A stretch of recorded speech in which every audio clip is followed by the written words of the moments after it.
Picture this. You're in a dead silent library, cramming for an exam.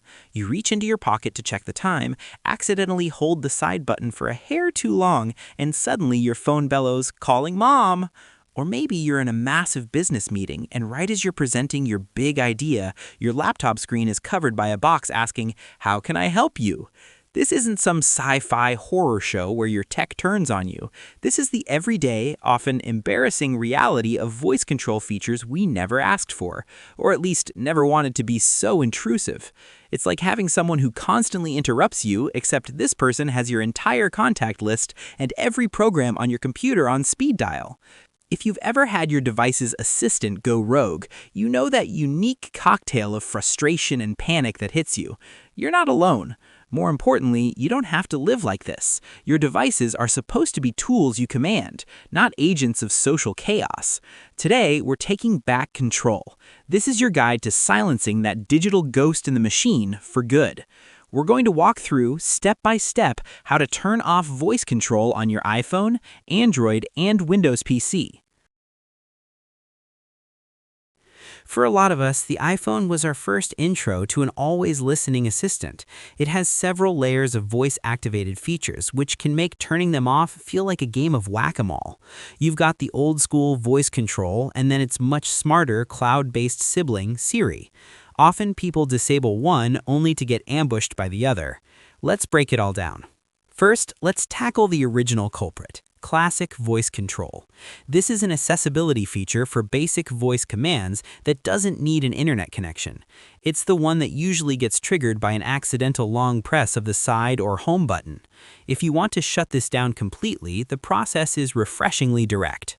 To do this, pop open the Settings app on your iPhone. From there, scroll down and tap on Accessibility.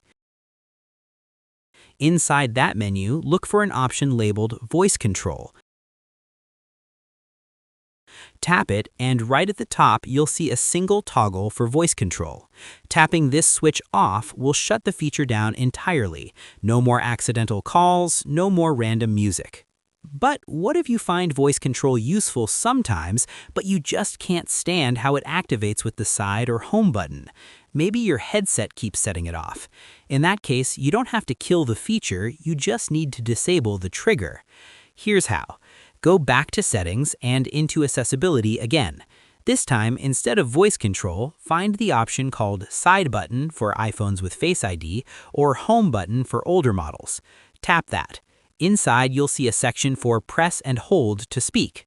You'll have three choices: Siri, Classic Voice Control, or Off.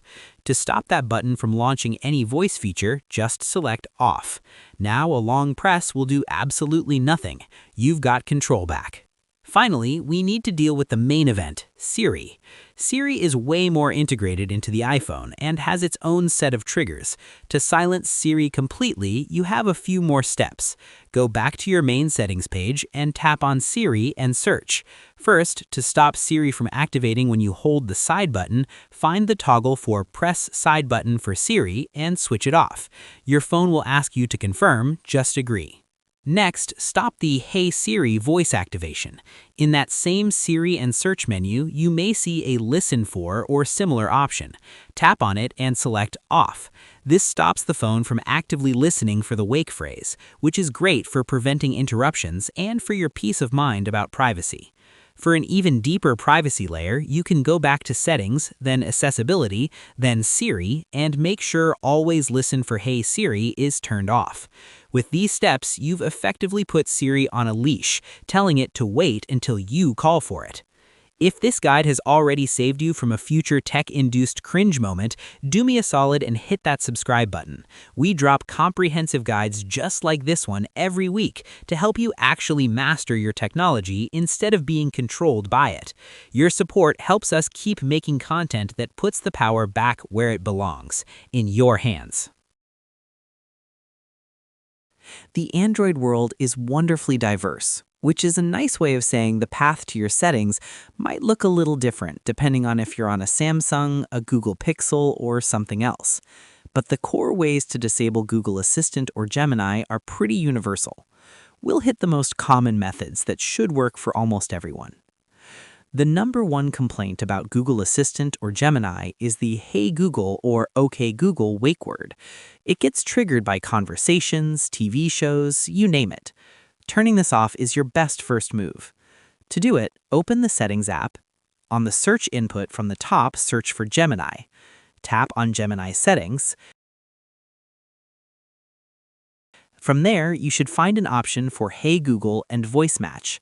Tap it, and on the next screen, just flip the toggle to turn off Hey Google. Just like that, your phone is no longer listening for its name. For many, that's all you need.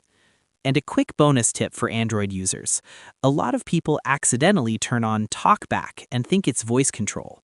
TalkBack is a screen reader for visually impaired users. If your phone is suddenly narrating every single thing you touch, you probably turned it on by mistake. The fastest way to shut it off is to press and hold both volume keys for a few seconds. That shortcut usually toggles the feature off. You learned how to completely disable voice control on your iPhone, how to stop the button from triggering it, and how to finally put Siri on a leash. You've conquered the fragmented world of Android by muting Hey Google, yanking it as the default assistant, and even disabling the service entirely. And you've taken back control of your Windows PC by shutting down voice access, the narrator, and the underlying service. Your tech should be a silent, obedient partner, not an unpredictable source of noise.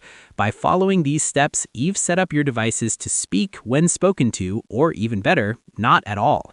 You are officially back in the driver's seat. Now, I have to ask, what is the most embarrassing or frustrating thing your voice assistant has ever done? I genuinely want to hear the horror stories. Drop a comment below and share your experience. And if this guide was helpful, don't forget to hit that like button and subscribe for more tech tips that put you back in charge.